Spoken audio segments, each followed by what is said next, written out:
Hello friends, EVS की classes आपकी daily चल रही है और ये तीसरी क्लास है। देखिए, जो दूसरी क्लास थी, कल वाली क्लास में मैंने डिस्कस किया था विटामिन के चार्ट को अच्छे से डिस्कस किया था, कितने प्रकार की विटामिन होती हैं, जिससे कौन सी किस में विटामिन पाए जाते हैं और किस में कौन सी डिजीज़ होती हैं। ठीक है, लेकिन आज हम यहाँ पे बात करेंगे, जो विटामिन की तो बात हो ही गई थी, विटामिन को सबको डिटेल में कर लिया था। अब चिपको आंदोलन समझेंगे। ठीक है, अगर समय बचा तो यहाँ पे एनसीएफ 2005 को भी समझ लेंगे। ठीक है, देखिए चिपको आंदोलन एक्चुअल में है क्या चीज़, चिपको आंदोलन कब शुरू किया गया था, किसने किया था, ये सारी चीज़ें डिटेल में समझते हैं। ये फोटो देख के आप समझ रहे होंगे। देखिए जो पेड़ है, पेड़ आप देख रहे हैं, इस पेड़ को घेराव करके महिलाएं यहाँ पे खड़ी हैं। यहाँ पे बात आप थोड़ा सा समझ रहे होंगे कि यहाँ पे प्रकृति को बचाने के लिए, पेड़ को बचाने की थोड़ी सी बात समझ में आ रही है। ठीक है, अब देखिए जो यहाँ पे फोटो आप देख रहे हैं ना, यही हैं जिन्होंने चिपको आंदोलन शुरू किया था, जिनका नाम है सुंदर लाल बहुगुणा। ठीक है, पर्यावरणविद इनको कहा जाता है। 9 जनवरी 1927 में इनका जन्म हुआ, 21 मई 2021 में इनकी डेथ हो गई। ठीक है, अब चलिए इसको थोड़ा सा डिटेल में देख लेते हैं, एक्चुअल में चिपको आंदोलन कब, कैसे, क्यों शुरू हुआ। ठीक है, देखिए चिपको आंदोलन की शुरुआत सुंदर लाल बहुगुणा ने की थी। इसकी जो शुरुआत है वो जो है किया गया उत्तराखंड का हिमालयी क्षेत्र से हुआ था, 1973 में किया गया था। यह ग्रामीण वासी हैं, विशेषकर महिलाएं द्वारा एक अहिंसक सामाजिक और पारिस्थितिक आंदोलन था। इसका उद्देश्य क्या था ये समझ में आता है, जो सरकार समर्थित लॉगिंग के लिए निर्धारित पेड़ों और जंगलों की रक्षा करना। जब डेवलपमेंट के लिए पेड़ों को और यहाँ पे जंगलों को ख़त्म किया जा रहा था, कटाई हो रही थी, उसके लिए यहाँ पे इस आंदोलन को चलाया गया कि पेड़ों को संरक्षित किया जा सके और जंगलों को बचाया जा सके। देखिए जो पहला चिपको आंदोलन है, ये क्वेश्चन आपको देखना मिलता है कि पहला जो चिपको विरोध है वो कहाँ से शुरू हुआ, अलकनंदा घाटी मंडल गाँव के पास से शुरू हुआ। ठीक है, चलिए यहाँ पे दूसरा क्वेश्चन आ जाता है, घरेलू अपशिष्ट 2 प्रकार के होते हैं। कहने का मतलब ये है विघटित एंड गैर विघटित। इसको हिंदी में कहते हैं, कुछ चीज़ें हिंदी में उतनी समझ में नहीं आती जितनी इंग्लिश में आती है। हमने सुन रखा है डिग्रेडेबल एंड नॉन बायोडिग्रेडेबल। ठीक है, तो कहने का मतलब ये है, जो डिग्रेडेबल ये चीज़ें होती हैं, जो चीज़ें मिट्टी में मिल जाती हैं, मीन्स खत्म हो जाती हैं, इन्वायरमेंट में घुल मिल जाती हैं, उसको डिग्रेडेबल कहते हैं। जो चीज़ें घुलनशील नहीं होती, कहने का मतलब नहीं गलती हैं और वो दर पीढ़ी ऐसे बनी रहती हैं और उनसे कुछ दिक्कतें भी होती हैं, उनको नॉन बायोडिग्रेडेबल कहा जाता है। साफ शब्दों में यही, डिग्रेडेबल मीन्स खत्म हो जाता है, नॉन मीन्स नहीं खत्म होती हैं। देखिए बायोडिग्रेडेबल सामग्री वे पदार्थ हैं जिन्हें सूक्ष्म जीवों और अन्य जीवित जीवों द्वारा विघटित यानी कि तोड़ा जा सकता है, उसको बायोडिग्रेडेबल मटेरियल्स कहते हैं। फोटो आप देखिएगा यहाँ पे, जैसे फ्रूट्स हो गए, फ्रूट्स अगर जो है ख़राब हो गए, सड़ गए, लेकिन मिट्टी में मिल जाते हैं वो। ठीक है, बचे नहीं रहते। हेयर्स हैं, आपके बाल हैं, ये भी एक तरीके से हमेशा के लिए ख़त्म हो जाते हैं। जो कागज़ है, कागज़ भी हमेशा के लिए ख़त्म हो जाते हैं। ठीक है, लेकिन अगर नॉन बायोडिग्रेडेबल की बात करें तो जैसे प्लास्टिक है, प्लास्टिक ख़त्म नहीं होता है। हार्डवेयर्स इक्विपमेंट्स हो गए, वो ख़त्म नहीं होते कभी। जो बॉटल्स है, बॉटल्स भी कभी ख़त्म नहीं होते हैं। तो ये जो है आपके कुछ एग्जांपल्स हैं नॉन बायोडिग्रेडेबल के। ठीक है, अब चलिए यहाँ पे आगे हम देख लेते हैं दूसरा टॉपिक।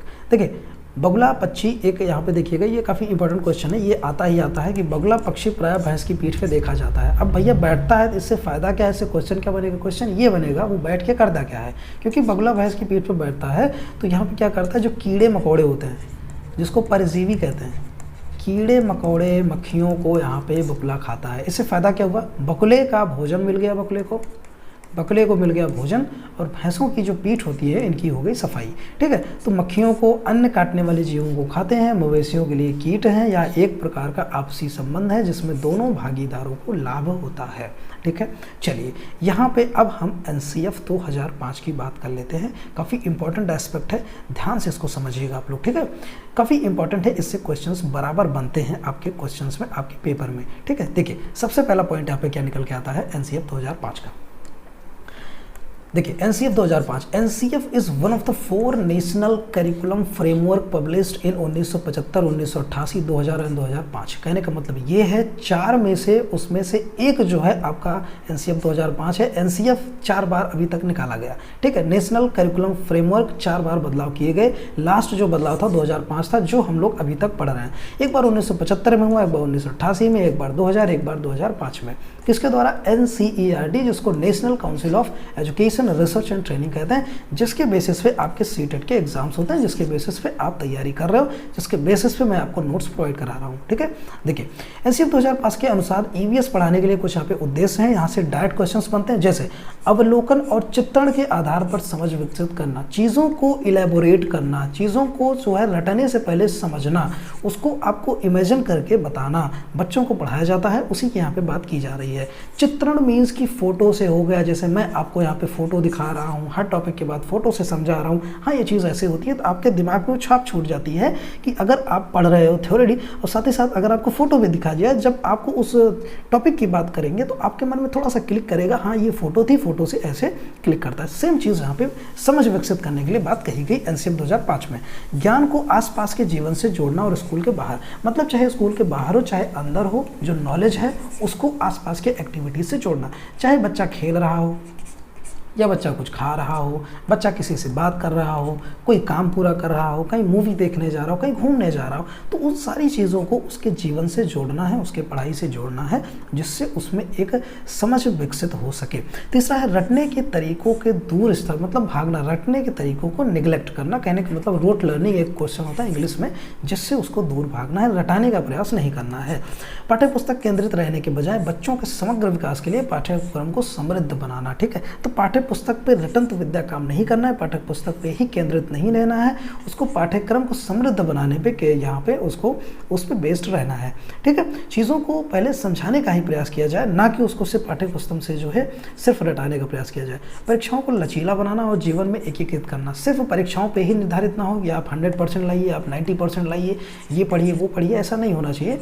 उसके हिसाब से जिसमें उसको रुचि है उस सब्जेक्ट में ही उसको अच्छे मार्क्स लाने का प्रयास किया जाए, प्रोत्साहित किया जाए, जिसमें उसकी रुचि है वो बढ़ाने का प्रयास किया जाए और उसी में चीज़ों को उसको बताया जाए, कहने मतलब ये। ठीक है, देश की लोकतांत्रिक चिंताओं के देखभाल के तहत एक पहचान का पोषण करना, सामाजिक घटना के बारे में बच्चे को जिज्ञासु बनाने के लिए संज्ञानात्मक क्षमता और साधन संपन्न पैदा करना। ठीक है, तो सामाजिक जो घटनाएं होती हैं उसको बताइए, क्यों हुआ, कैसे हुआ, इससे क्या इफेक्ट पड़ेगा, क्यों ये चीज़ हुआ, सरकार में इसका क्या इफेक्ट है, मतलब जो भी है हमारे समाज पे क्या इफेक्ट है, हम पे क्या इफेक्ट है, ये सारी चीज़ें घटनाओं के बारे में उसको समझाना और जिज्ञासु बनाना। मतलब कोई भी चीज़ हो, कोई भी घटना हो, कोई खेल हो, कुछ समझने की बात हो, एक जिज्ञासा रहे उसके अंदर कि मुझे ये समझना, मुझे पता करना है। तो ये संज्ञानात्मक क्षमता की बात आती है और यहाँ से डायरेक्ट क्वेश्चंस आपके बनते हैं। ठीक है, यहाँ पे टोटल हो गए आपके 7 पॉइंट्स। अब यहाँ पे बात कर लेते हैं 8वें पॉइंट की। यहाँ पे टोटल 10 पॉइंट्स लिख के आया हूँ मैं। ठीक है, जो इंपॉर्टेंट पॉइंट्स है वही मैंने यहाँ पे लिया है, जो आपको एक्चुअल में देखने को मिलते हैं। बच्चे की जिज्ञासा और रचनात्मक का पोषण करने के लिए विशेष रूप से प्राकृतिक पर्यावरण और सामाजिक वातावरण का यहाँ पे जरूरी होना चाहिए। जो जिज्ञासा है, रचनात्मक का पोषण है, वो यहाँ पे जो इनके विचार हैं वो बढ़ने के लिए प्राकृतिक पर्यावरण को भी आपको समझाना होगा, कितना पर्यावरण हमारे लिए यहाँ पे जरूरी है और कितना इसका योगदान है। ठीक है, और सामाजिक वातावरण कितना फ्रूटफुल है, समाज में क्या चीज़ें अच्छी हैं, क्या चीज़ें बुरी हैं, ये समझ विकसित करना, जिससे रचनात्मक का पोषण होता है और उसमें विकास में वृद्धि होती है और बच्चा जिज्ञासु भी होता है। ठीक है, पर्यावरण के मुद्दों के बारे में जागरूकता विकसित करने के लिए, तो पर्यावरण के मुद्दे जो एनवायरनमेंट साइंस होती है उससे पर्यावरण अध्ययन होता है, उससे भी चीज़ें आपको रिलेट करना है। बुनियादी संज्ञानात्मक और मनोज्ञान प्राप्त करने के लिए बच्चों को खोजपूर्ण और व्यवहारिक, खोजपूर्ण कहने का मतलब ये है उसको सर्च करने देनी चाहिए, चीज़ों को एनालिसिस करने देना चाहिए, खुद से चीज़ें जल्दी से हल नहीं बताना। अगर आपने कोई सवाल दिया तो उसको खुद सोचने दीजिए, प्रयास करने दीजिए, इसका आंसर आएगा कहाँ से, खुद आप उसको ना बताइए। ठीक है, थोड़ा सा खोजपूर्ण बने। व्यवहारिक गतिविधियों में शामिल करना मीन्स ग्रुप एक्टिविटीज़ जो होती है, ग्रुप स्टडीज़ होती है, खेलने के लिए उसको भेजना, 4 लोगों के बीच में बैठना मीन्स बच्चा है तो ग्रुप में उसको बातचीत करना, ये सारी चीज़ों को छोड़ने के लिए, और अवलोकन के माध्यम से मोटर कौशल और अनुमान में उसके विकास होते हैं।